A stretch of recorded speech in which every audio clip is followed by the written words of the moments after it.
que se passe-t-il dans la tête d'un artiste? Alors, ce mystère qui fascine tant n'a jamais été franchement résolu. À part peut-être par le grand Henri-Georges Clouzot face à Picasso.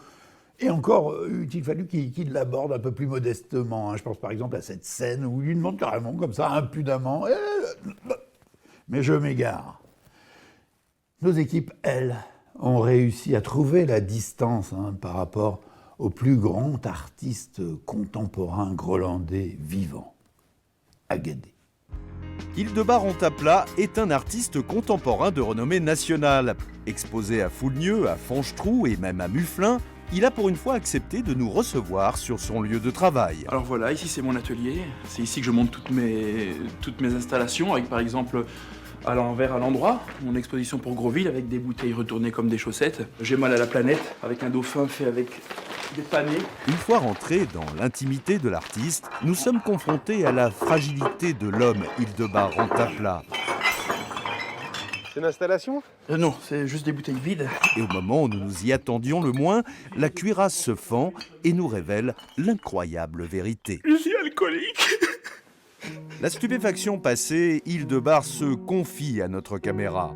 Oui, il est alcoolique. Mais depuis 1 an, il a décidé de se battre contre la maladie et de se battre avec son arme à lui, l'art. L'année dernière, j'ai décidé de faire une tombe à chacun de mes excès alcooliques pour y enterrer ma honte. Ça, c'était la première. Vous pouvez lire, c'était quand j'ai chié dans les bonsaïs du voisin. Alors grâce à cette méthode, je ne peux plus me voiler la face. Chaque jour, je suis confronté à ma honte d'avoir fauté. Ainsi, en combinant art contemporain et thérapie, Hildebard se bat contre son ennemi mortel, l'alcool. Ça, c'est quand j'ai vomi sur les mocassins de mon galeriste. Ça, c'est quand j'ai mis la main aux fesses de ma sœur, celle-là. Et là-bas, c'est quand je me suis endormi dans ma soupe.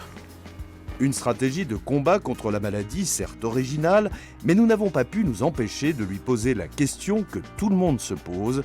Est-ce que ça marche ? Oui et non. La preuve qu'un artiste n'est jamais seul. Il est au moins toute sa vie entouré de ses hontes. Ce serait donc cela le grand secret de l'art. On soupçonne, par exemple, la peinture cubiste d'être née d'un mélange Pernod-Kirsch offert par Braque à Picasso, et sans remonter aux peintres rupestres qui se saoulaient à l'hydromel au fin fond de leur caverne. Des vomis qui, aujourd'hui, valent des milliards.